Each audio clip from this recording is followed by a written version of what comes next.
Hello friends, welcome back with an exciting video. मैं रोहित सिंघल लेके आ गया हूं आपके सारे कॉन्सेप्ट को करने के लिए fix. Let's start chapter number 6। तो हम लोग जैसा 5 चैप्टर्स कवर कर चुके हैं और आप लोगों का क्या प्यार भरपूर मिल रहा है। बस आपको करना क्या है कि फटाफट जितना ज्यादा प्यार दोगे उतना ज्यादा मैं आपको एनर्जी मिलती जाएगी और ज्यादा से ज्यादा वीडियोस आपको कम समय के अंदर में प्रोवाइड कर दूंगा, जिससे कि हम साइंस भी स्टार्ट कर सकते हैं। क्योंकि चैप्टर नंबर 6 है, वीक वाइज हमने 6 वीक में बैक टू बैक वीडियोस देख ली हैं। आई होप सो आपको अच्छी लग रही होंगी। कमेंट सेक्शन में मैंने कुछ चीजें देखी हैं और मैं उसको इंप्रूव करने की डेफिनेटली कोशिश करूंगा। तो हम आज स्टार्ट करेंगे चैप्टर नंबर 6 ट्रायंगल्स। अब देखिए, हम लोग 10 एमसीक्यूज लेके चल रहे हैं और जैसा कि जितने भी बच्चे वीडियोस को देख रहे हैं, जितने भी मेरे चैंपियंस मेरी वीडियोस को देख रहे हैं, आप लोगों ने फील कर लिया होगा कि यार सबसे इंपॉर्टेंट हमारे लिए कॉन्सेप्ट्स। तो हम कॉन्सेप्ट्स को भी समझेंगे और हम समझेंगे कि सारी चीजें हमें कैसे क्या करनी है। So starting with question number 1। और 1 के स्टार्ट करने से पहले क्यों ना मैं आपको पहले कॉन्सेप्ट भी बता देता हूं, जैसे कि हमने प्रीवियस वीडियोस में देखा है। तो लेट्स स्टार्ट। ठीक है, देखिए हम दो चीजें पढ़ रहे हैं।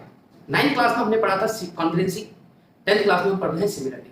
अब आखिर दोनों में फर्क क्या है? क्योंकि हम जब तक ये कॉन्सेप्ट नहीं समझेंगे हम एमसीक्यू नहीं सॉल्व कर सकते। सबसे पहले आपको कॉन्सेप्ट पे फोकस करना है, बिकॉज कॉन्सेप्ट इज पावर। क्योंकि हम पावर में तभी आएंगे जब कॉन्सेप्ट्स होंगे।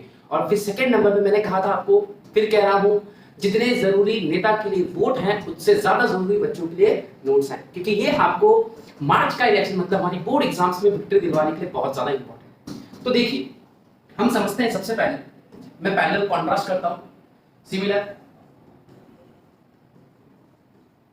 और यहां पे कॉन्ग्रुएंट।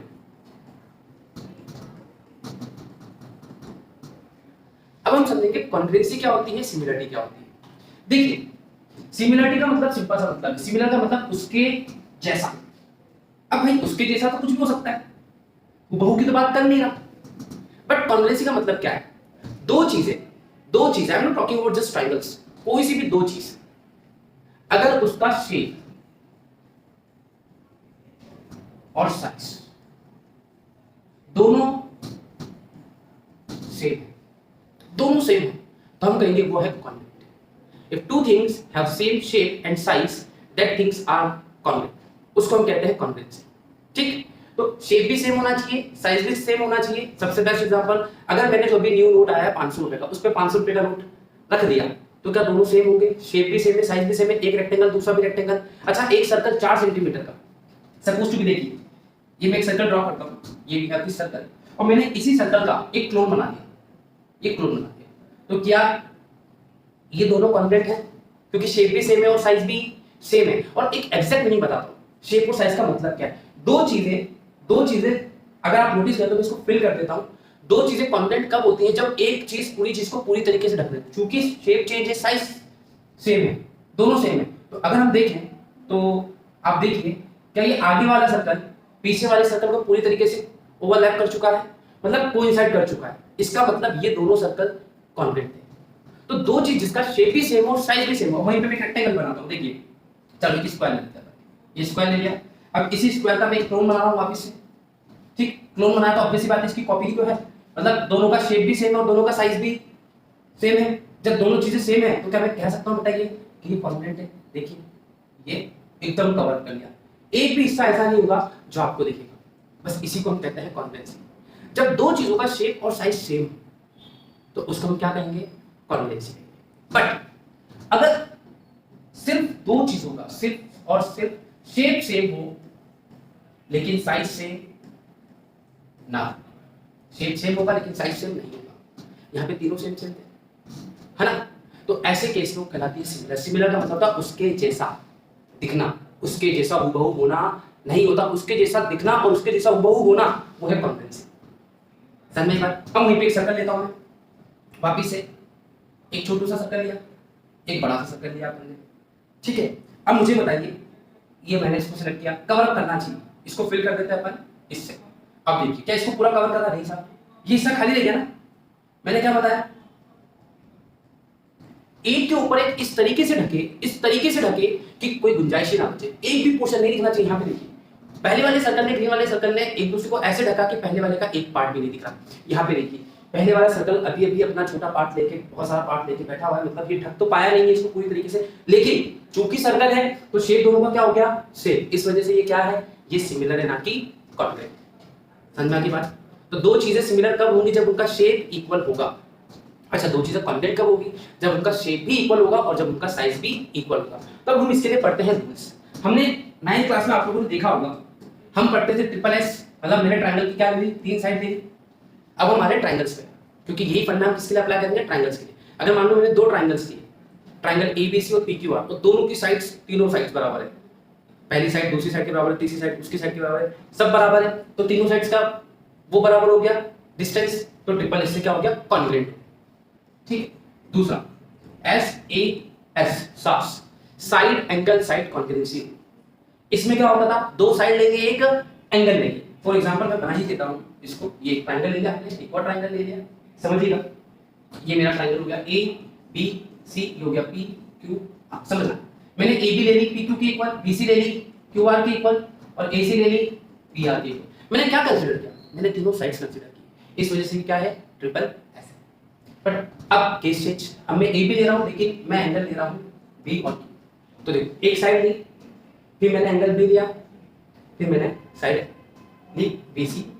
तो इस कॉन्ग्रुएंसी को कहते हैं SAS। PC कॉन्ग्रुएंसी हमने देखी थी AAS, एंगल एंगल साइड। मतलब अब मैं कितने एंगल ले लूंगा? 2 एंगल लूंगा, लेकिन ये सीक्वेंस बहुत ज्यादा मैटर करते हैं यहाँ पे, बिना सीक्वेंस के आप सॉल्व नहीं कर सकते।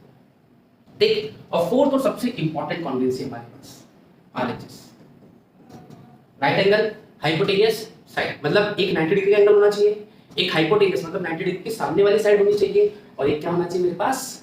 एक पर्टिकुलर साइड होनी चाहिए, कोई सी भी। तो उसको हम बोलते हैं RHS से कॉन्ग्रुएंट। तो ये तो कॉन्ग्रुएंट करने के तरीके तो आपको बहुत अच्छे से पता है, इसलिए मैं डिटेल में नहीं बता रहा हूं आपको ज्यादा, क्योंकि मैं मानता हूं ये चीजें पता है, क्योंकि हमारे लिए इंपॉर्टेंट टॉपिक है सिमिलर। और यही सीधे सीधे,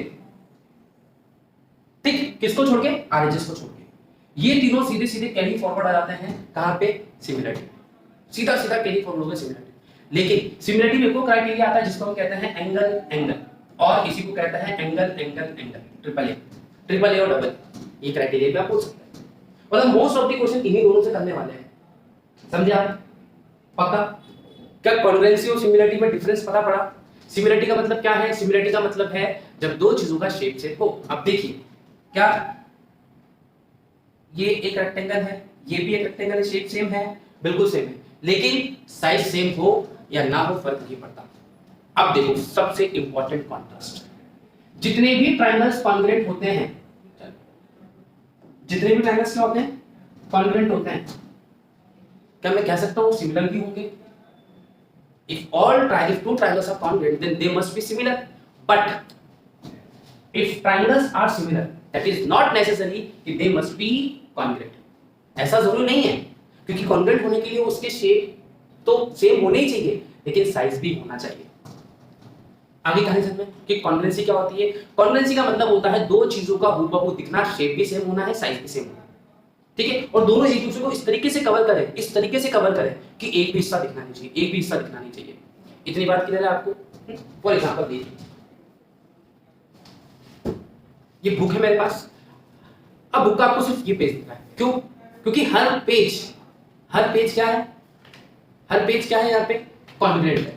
लेकिन वहीं पे इस बुक के साथ मैं एक ही कॉपी रख लेता हूं, तो ये अब देखिए कवर अप नहीं कर पा रही इसको, एक हिस्सा बच रहा है, ये वाला हिस्सा। तो ये क्या है? ये दोनों सिमिलर हैं बट कॉन्ग्रुएंट नहीं है।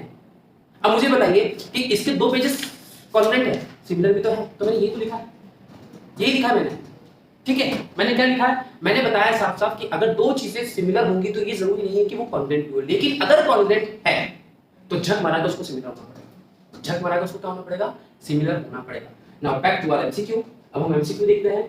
चलिए, if two triangles have their corresponding angles, देखिए, if two triangles have their corresponding angles equals, then they are, देखो corresponding angles equal है, corresponding मतलब तीनों angles equal है, तीनों angles equal है, तो क्या होगा? सिमिलर होगा, कॉन्ग्रुएंट होगा, क्योंकि कॉन्ग्रुएंट में कहीं पे भी आपको बताया ट्रिपल ए क्राइटेरिया, बताया कहीं पे भी नहीं बताया ना?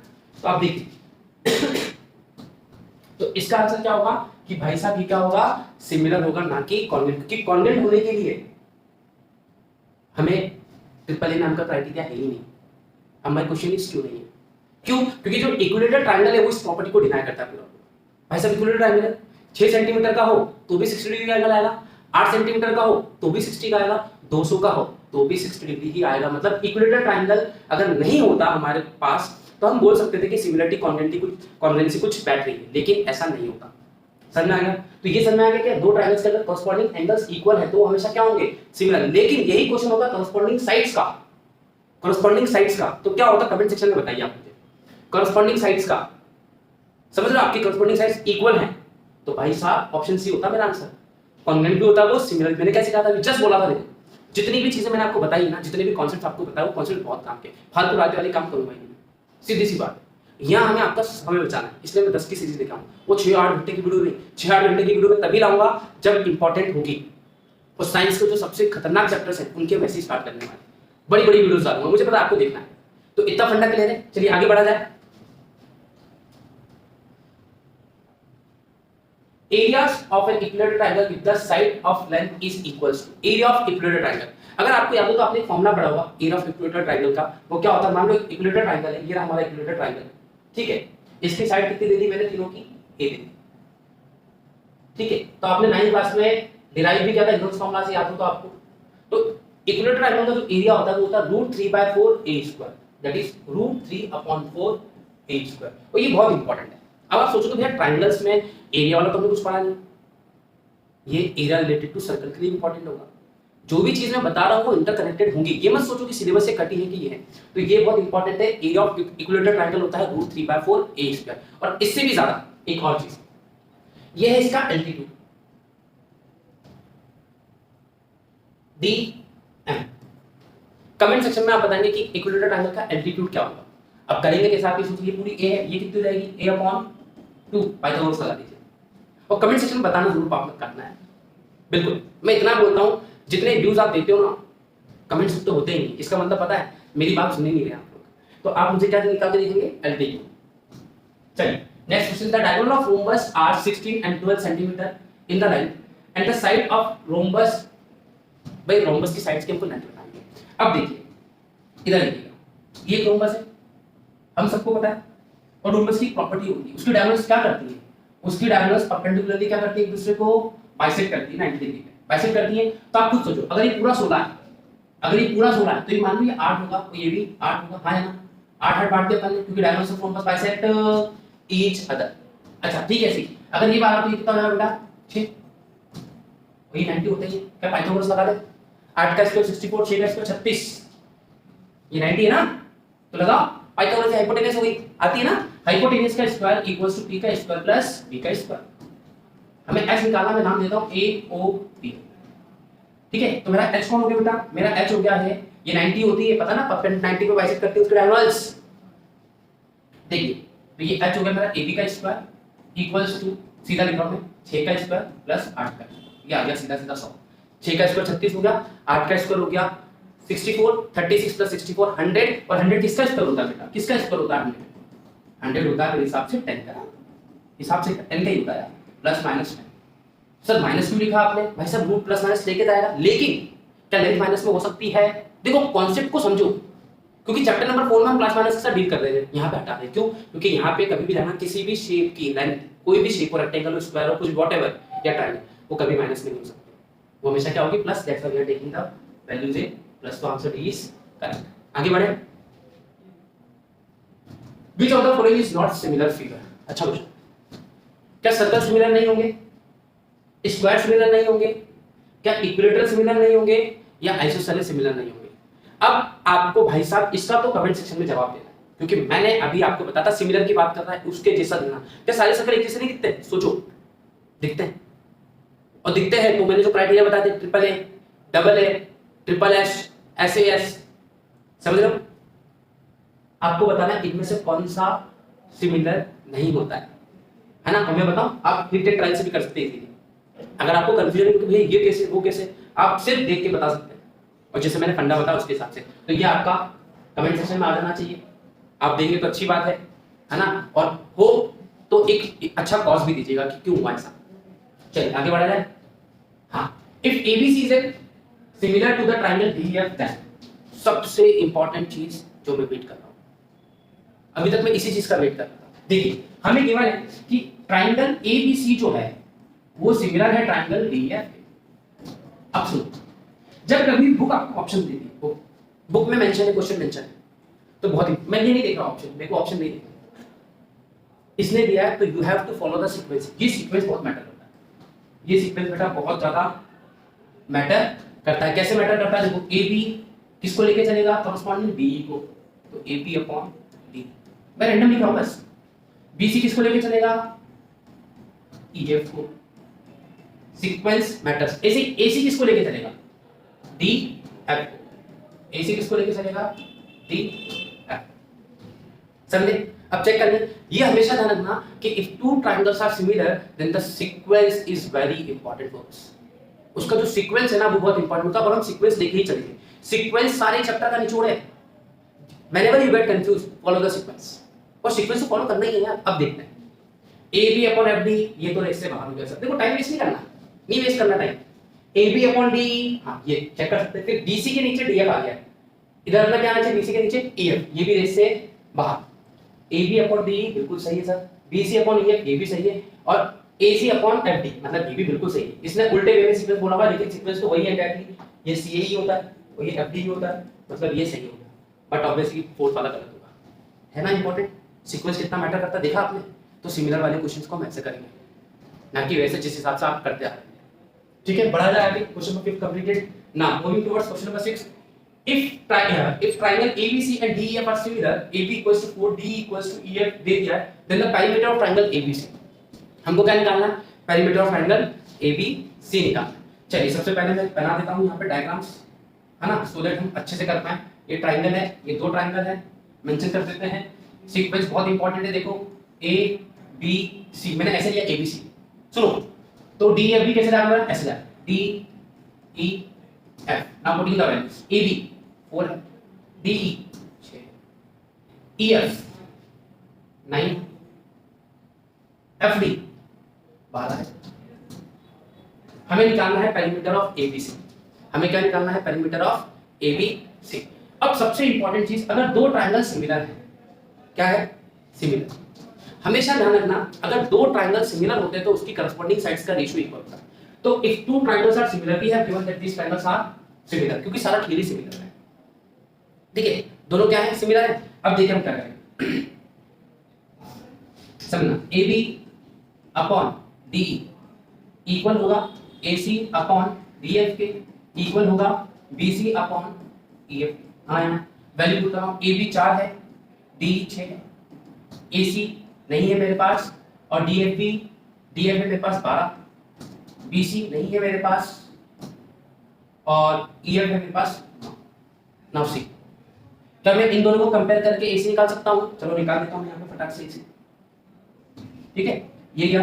तो 4 into 12 upon 6 equals to AC।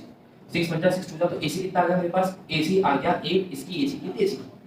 ठीक है, we have AC equals to 8। ना अब मैं इन दोनों को कंपेयर करता हूँ, AC 8 आ चुका है। ठीक है, अच्छा ये दोनों तो इन दोनों को कर लो कंपेयर करना, AC वैसे भी 8 आ चुका है। तो देखिए क्या है, 4 upon 6 into 9 equals to BC, है ना। 2 3 जा 2 2 जा 3 1 जा 3 3 जा 2 3 जा 6, तो BC कितना आ गया? 6। BC 6 आ चुका है, AC 8 आ चुका है। हमसे क्या पूछ रहा है? हमसे पूछ रहा है पेरीमीटर। पेरीमीटर का मतलब क्या होता है बच्चों, जल्दी बताओ। पेरीमीटर का मतलब होता है सम ऑफ ऑल साइड्स। 4 + 6 + 8 18 हो गया। 4 + 6 10, 10 + 8 18, so our answer is 18। ऐसा क्यों किया अपन ने? Because if two triangles are similar then the ratio of their corresponding sides are always equal. And what you have to remember, you have to remember the sequence. देखिए मैंने फिर वही sequence follow किया है। AB के साथ मैंने किसको लिया है? AB के साथ मैंने किसको लिया? कहां गया? D को। BC के साथ मैंने किसको लिया है? EF को। AC के साथ मैंने किसको लिया है? DF को। इस सीक्वेंस को फॉलो करिए बस, और कुछ नहीं करना आपको। बढ़िया आगे, मजा आ रहा है? बिल्कुल मजा आ रहा है तो शेयर जरूर करें। हाँ अगेन दोनों ट्रायंगल सिमिलर है। अब तुम सोचो भैया किसको क्या करें, किसको क्या करें? क्यों करना भाई, इधर देखो ना, देखना ही नहीं उधर, इसको देखो। AB किसके साथ जा रहा है? दोनों सिमिलर है ना। AB किसके साथ जाएगा? लेके PQ को लेके जाएगा। मैं इधर देख ही रहा हूं, मुझे नहीं देखना क्वेश्चन, मुझे बिल्कुल देखना पसंद नहीं क्वेश्चन। मैं सिर्फ कॉन्सेप्ट पे बिलीव करता हूं और कॉन्सेप्ट्स को सॉल्व करता हूं और कैलकुलेशन से दूर रहता हूं। क्यों? क्योंकि मैथ्स में कैलकुलेशन की जरूरत है ही नहीं। कैलकुलेशन वहां करनी है आपको जहां जरूरत है, यहां कहीं जरूरत नहीं है। AB अपॉन PQ, अच्छा फिर BC लूंगा तो क्या लूंगा बेटा? BC लूंगा तो मैं लूंगा QR, समझ में आ रहा है मेरे यार? फिर AC लूंगा तो क्या लूंगा बेटा? AC लूंगा तो मैं लूंगा PR। अब मेरे हिसाब से काफी है, अब मिल गया होगा अपना। चलो AB कितना? AB है 6, ये 6 ना, मैं लिख देता हूं थोड़ा, आपको अगर वहां पे थोड़ा वैल्यूज आ रहा है, 6 हो गया, ये 4 हो गया, ये 5 है, ये 3.75 है, ये 4.5 है और ये x है। We have to find x, तो मैं x ढूंढनी है, ठीक है, पता तो हो गई। चलिए, हाँ, ए बी कितना है, ए बी अपने पास 6 है, पी क्यू कितना है, पी क्यू 4.5 है, ठीक है। बी सी कितना है, बी सी अपने पास 4 है। क्यू आर कितना है, क्यू आर अपने पास, Q R various Q R x है, ठीक है। फिर ए सी कितना है, 5, ए सी के नीचे कौन आएगी, पी आर 3.7, भाई x चाहिए। इन दोनों से भी x आ सकता है और इन दोनों से भी x आ सकता है, तो अपन इन दोनों से निकाल लेते हैं, ठीक है। तो देखिए आंसर, x इधर चल जाएगा, ये इतने चल जाएगा, बाकी ये इतने 4 × 4.5 अपॉन 6। सबसे पहले कार्यक्रम करिए, कौन को हटाने का, 60 हो गया। अब देखो 15 3 जा 15 3 जा 45, 15 4 जा 60, 4 से 4 गया, x कितना आ गया मेरा, अच्छा इसको भी सॉल्व करूंगा तो भी x मेरा कितना आएगा, 1 सेंटीमीटर। सारा खेल किसका चल रहा है, सारा खेल सिमिलरिटी का चल रहा है, और सबसे इंपॉर्टेंट हमारे लिए है हमारा सीक्वेंस। मुझसे सीखो सीक्वेंस। चैप्टर 1 अपलोड किया, 2 अपलोड किया, 3 अपलोड किया, 4 अपलोड किया, 5 अपलोड किया, 6 अपलोड किया, ठीक है। क्योंकि अपना मोटिव क्या है, अपना मोटिव है ज्यादा से ज्यादा बच्चों को कॉन्सेप्ट मिले, बच्चे ज्यादा से ज्यादा बेनिफिट लें वीडियोस का, और बच्चे ज्यादा शेयर कर दें तो बहुत अच्छी बात, और नहीं करते हैं तो भी मैं तो अपना काम करूंगा यार, इसी बात पे शेयर ठोक दो दोस्तों के साथ, है ना, अपने क्लासमेट्स के साथ। तो x की वैल्यू कितनी आ गई, 3। क्या इंपॉर्टेंट है, सीक्वेंस, मतलब in case of triangle, if we are studying chapter 6 triangles, then what is important, sequence is important. हमने एक में पढ़ा था सीक्वेंस कितना इंपॉर्टेंट है ना, बढ़े आगे। In the given value of x, फिर x, भाई साहब x निकाल के हम परेशान हो रहे हैं, चलिए x निकाला जाए वापस से। अब यहाँ पे देखो, क्या यहाँ पे सिमिलर दे रखा है, बोलिए सिमिलर दे रखा है, नहीं दे रखा, हम पहले सिमिलर कर लेते हैं। और सिमिलर करने के लिए क्या होना चाहिए, इक्वल रेशियो, क्योंकि मुझे निकालना है, मुझे निकालना है x। तो मैं क्या लूंगा, मैं लूंगा इन ट्रायंगल PAB सीक्वेंस लूंगा इन ट्रायंगल PQR, क्योंकि मेरा x आना चाहिए, ठीक है, समझ रहे। तो रेशियो देखता हूं, है ना, 2.4, समझिएगा मेरी बात को आप, रेशियो निकालना मुझे, है ना। अब आप देखिए 2.4 अपॉन 6 5 और ये 6 बराबर 3.2 बराबर 4 3 7, और ये हो गया अपना 7 और ये 8। क्या रेशियो इक्वल आ रहा है, 0 हटाया, 0 हटाया, लग गया। अब देखिए कुछ नहीं करना, 6 10 जा 60, 6 4 जा 4 अपॉन 10 आ रहा है, 8 10 जा 80, 8 4 जा 4 अपॉन 10 आ रहा है, मतलब दोनों का रेशियो तो इक्वल आ रहा है सब, दो चीज मिल गई, साइड मिल गई मुझे, दोनों का रेशियो इक्वल आ रहा है, तो मेरे को साइड मिल गई, मतलब मैं कह सकता हूं अब साइड्स कौन सी नहीं, मैंने ये देखो आप, PA upon PQ equals PB upon PR, और एंगल भी कॉमन है, तो दोनों साइड्स का रेशियो क्या होगा बेटा, दोनों साइड्स का रेशियो क्या होगा, दोनों ट्रायंगल्स क्या होगा, देखो साइड एंगल साइड, दोनों सिमिलर हो गए, therefore triangle PAB similar to triangle। सबसे इंपॉर्टेंट चीज समझो, सिमिलर थे तो कॉरस्पॉन्डिंग साइड्स का रेशियो इक्वल, कॉरस्पॉन्डिंग साइड्स का रेशियो इक्वल तो दोनों ट्रायंगल सिमिलर। अब जब सिमिलर तो कॉरस्पॉन्डिंग साइड्स का रेशियो इक्वल है, मतलब ABB इनके बराबर ही आना चाहिए, AB अपॉन QR। और भाई साहब ये वैल्यू तो रखी है ना, मैंने क्यों रखी हुई है, चाचा तो ट्रॉली थोड़ी बनना हमको, ये लो 10, ठीक है। AB कितना दिया है, 2, QR इक्वल्स टू 4 अपॉन 10, 2 2 जा 5 जा, QR कितना आ गया मेरा, QR आ गया 5, 5 है क्या, 5 है, ये D, option D is my answer, 5। अब तुम सोचो भैया आपने कैसे किया, आपको कैसे पता चला, अच्छी नाइस नाइस थॉट, मैं अप्रिशिएट करता हूं आपकी सोच। अब मुझे पता कैसे चला, पता है, देखिए मुझे चाहिए था QR, मुझे इसकी तीनों साइड भी बने, मतलब ये ट्रायंगल तो फिक्स है, और QR कौन से ट्रायंगल में आ रहा है, QR इस ट्रायंगल में आ रहा है, इसीलिए मैंने PA लिए तो बड़ा वाला साइड लेनी पड़ेगी, इसलिए मैंने बड़ी साइड ली। आप सोचोगे भैया ये PPT लगा, PPT क्यों लगाओ साहब, PPT हम डिस्कस में प्रॉपर वीडियो डालूंगा PPT, वो तो अलग ही टॉपिक है, और इनडायरेक्टली पता है मैंने कहीं कहीं पे PPT यूज की, क्या कहते हैं, बेसिक प्रोपोर्शनलिटी थ्योरम, ये वही तो यहाँ पे भी तो वही हो रहा है, प्रोपोर्शन में आ रही है ना, क्योंकि दोनों ट्रायंगल्स क्या है, सिमिलर है। सिमिलर होगी तो प्रोपोर्शन में होगी, बीपीटी4 होगी तो प्रोपोर्शन में होगी, सिमिलर भी होगी। तो वही फंडा हमने फॉलो किया। और जब हो गया तो कॉरस्पॉन्डिंग साइड देखिए, सीक्वेंस देखिए पीए के साथ पी, एबी के साथ क्यू, एबी के साथ क्यू, तो मैंने वही लिखा है। और एबी में क्यू की वैल्यू थी ना आपके पास ऑलरेडी 4 बाय 10। अब आप सोचो भैया आपने काटा क्यों नहीं, काटा क्यों? जब कभी भी नीचे 10 हो तो सबसे एंड में क्वेश्चंस को काटा जाता है, क्योंकि इसकी वैल्यू आपको पता क्या आनी है, 0.4 है ना, एक डेसिमल लग जाएगा। इतना सिंपल है तो क्यों रहता है। तो हमारा आंसर कितना आ चुका है, 5। चलिए आगे बढ़े। बहुत अच्छा क्वेश्चन, पूरे कॉन्सेप्ट का निचोड़ है। और जब ऐसे क्वेश्चंस आने, ऐसे क्वेश्चंस यूपीएससी में बड़े आते हैं, यूपीएससी बहुत ज्यादा पूछे जाते हैं। अब देखिए कैसे, अपन को ये देखना नहीं, इसको देखोगे तो कंफ्यूज हो गए, भाड़ में जान दो सर, अपने कोई लेना देना नहीं इससे। भाई साहब आप इंतजार करिए, थोड़ा इसको कर लेते हैं फिर आएंगे। अभी तक आपने देखा मैं एमसीक्यू पे सीधा कहा, मैं एमसीक्यू सॉल्व करता हूं, क्वेश्चन पढ़ता हूं, यहां आता हूं मैं सीधा, मैं ऑप्शंस नहीं देखता। ऑप्शंस क्यों देखना है, अपन सही करेंगे तो आंसर क्यों नहीं आएगा। देखिए अगर एबीसी पीक्यूआर के क्या है, इमेज थोड़ी ब्लर है मेरे हिसाब से, दिख तो रही है, कोई बात नहीं, थोड़ा एडजस्ट कर दीजिए आप लोग। ए बार पीक्यू मतलब दो साइड हो गई एक एंगल, तो ये ऐसे ऐसे सिमिलर होगा। ये फर्स्ट किससे जा रहा है, मैंने लिखा है यहाँ पे एस ए एस, और एस एस किसमें दिया हुआ बी, तो पहला किसके साथ जा रहा है, बी के साथ। ये खत्म है इससे, ठीक। अब दे रखा है दो एंगल दे दिया, देखो ना एंगल पता पड़ गया। सेकंड किससे जा रहा है, ए से।